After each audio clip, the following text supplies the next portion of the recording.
All right, crew, this is Danny Cantar here with my co-CEO, co-head coach, Sion Wilkins, and he's here to help us out today with the grip.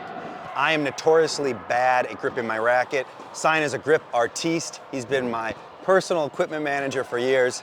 As you can see, I've got an atrocious grip here, in need of some serious TLC. Sion's gonna take it from here, and he's gonna show you the way to do the grip just right. Welcome back to the second attempt at the grip. First one we had some technical difficulties, so we're attempting again. So again, I'm just gonna show how I put an overgrip on my racket. A lot of people do it differently. I am particularly OCD about my racket and equipment in general, and I've done so many. I do it for a lot of our kids too, and they seem to like it, so here's how I do it. First off, I've already taken off the overgrip from my base handle. I use a leather replacement grip. You don't have to. A lot of players like the softer cushion grip, but I use leather. I like the firm feel. You can feel the bevel a little bit more. Here's an overgrip. So obviously the first thing you do, you take this, you're gonna unravel it. Pretty simple. The nice thing about a lot of these new overgrips is when you unravel the grip, they have a pre-cut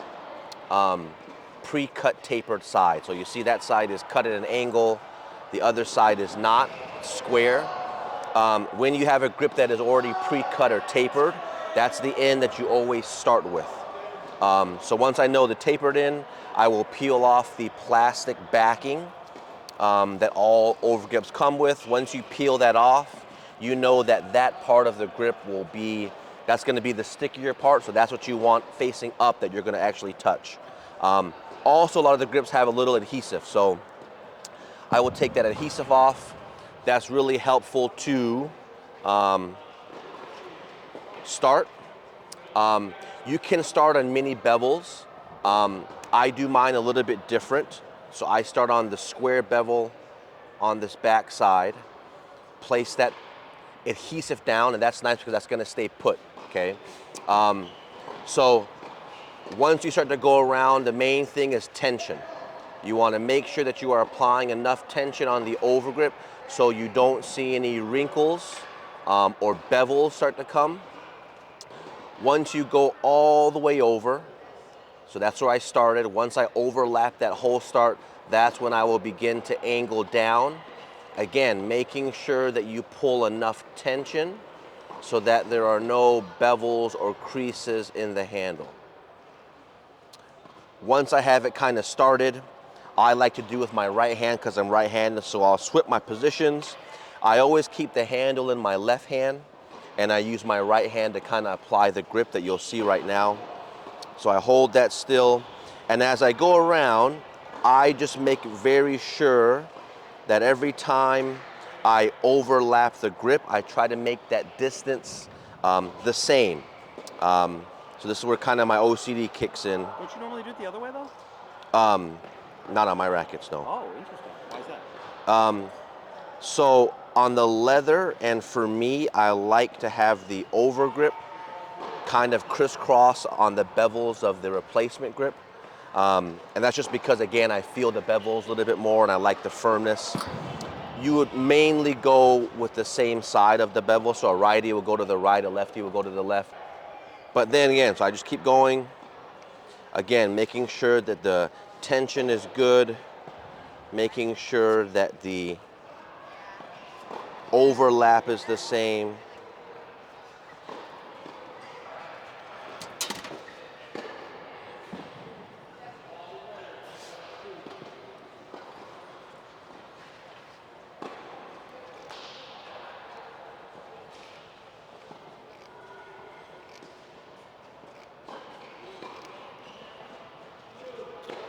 When you get to the end, again, this is another big important part in finishing.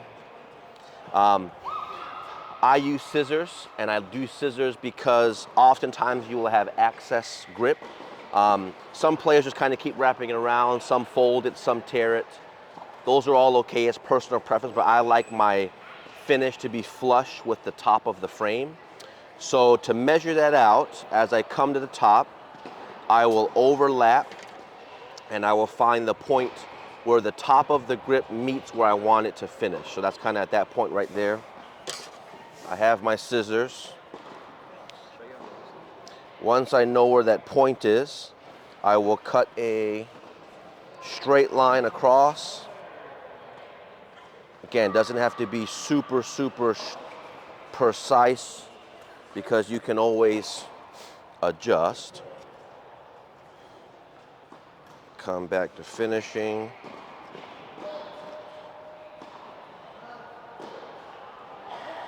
So now you'll see when I come to the top, again, I have a little bit extra, so I again will cut that off.